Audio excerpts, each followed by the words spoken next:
அஸ்ஸலாமு அலைக்கும் வரஹமத்துல்லாஹி வபரகாத்துஹு. என்ன நண்பர்களே, எல்லோரும் ஒன்றா சேர்ந்து தெருவோரத்தில் உட்காந்து அரட்டை அடிச்சுட்டு இருக்கீங்களா? இது தப்பில்லை. ஆனால் இதுக்குன்னு சில ரூல்ஸ் இருக்குதுன்னு உங்களுக்கு தெரியுமா? அன்னைக்கு ஒரு நாள் நபி ஸல்லல்லாஹு அலைஹி வஸல்லம் அவங்க தெருவோரம் அமர்ந்திருந்த தோழர்களை பார்த்து, ஏன் இப்படி சாலை ஓரங்கள் அமர்ந்திருக்கீங்க, இதை தவிர்த்திடுங்கன்னு சொன்னாங்க. அதுக்கு தோழர்கள், இல்லை யார சொல்லலாம், நாங்கள் அவசியமான விஷயங்களை பேசத்தான் இங்கே அமர்ந்திருக்கோம்னு சொன்னாங்க.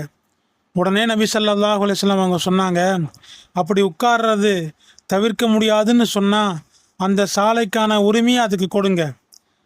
அந்த உரிமைகளை என்னன்னு தெரியுமா?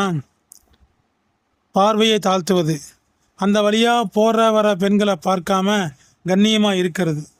ரெண்டாவது, சலாமுக்கு பதில் சொல்வது. யாராவது அந்த பக்கம் வந்தாங்கன்னா அவங்க சலாம் சொன்னால் அந்த சலாமுக்கு அன்போடு பதில் சொல்கிறது.